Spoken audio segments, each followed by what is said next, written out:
Assalamualaikum dan salam sejahtera semua owner lori. Hari ini saya nak cerita sikit, mungkin ada yang pernah kena, mungkin ada yang belum. Tapi benda ini penting, pasal insurans lori. Bayangkan begini, ada seorang abang lori, dia bawa barang dari Kuala Lumpur nak hantar sampai ke utara. Tengah jalan lori dia tiba-tiba rosak teruk. Enjin panas, tayar pecah. Dia terpaksa berhenti tepi jalan, call tow. Sekali tow je dah ratus-ratus ringgit. Barang customer pula delay, kena marah. Bisnes pun terjejas. Yang lebih menyakitkan hati, masa nak buat claim insurance, baru dia perasan yang dia ambil insurance biasa-biasa je. Banyak benda tak cover. Jadi nak tak nak, dia terpaksa keluarkan duit poket sendiri. Ribuan melayang macam tu je. Sedih kan? Sebenarnya ramai owner lori kat luar sana kena situasi macam ni.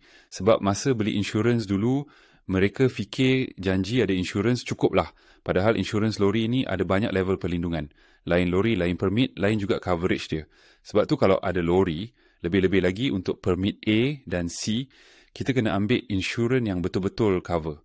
Kalau betul set up, banyak masalah selesai. Road tax senang renew, tak payah pening. Kalau accident, claim cepat dan mudah.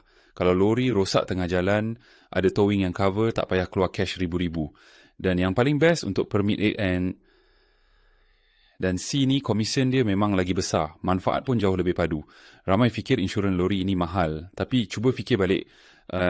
Sekali lori rosak, sekali accident and cost repair ribuan. Kalau ada insurans, semua itu ditanggung.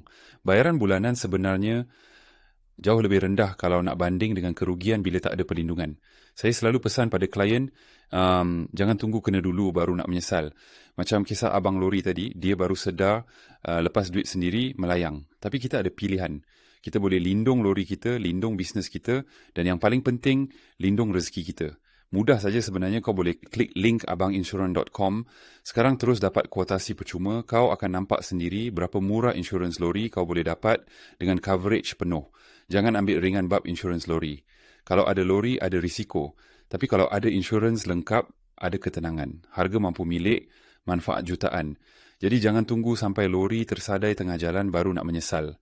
Klik abanginsurance.com sekarang dan pastikan lori kau, bisnes kau dan rezeki kau sentiasa dilindungi.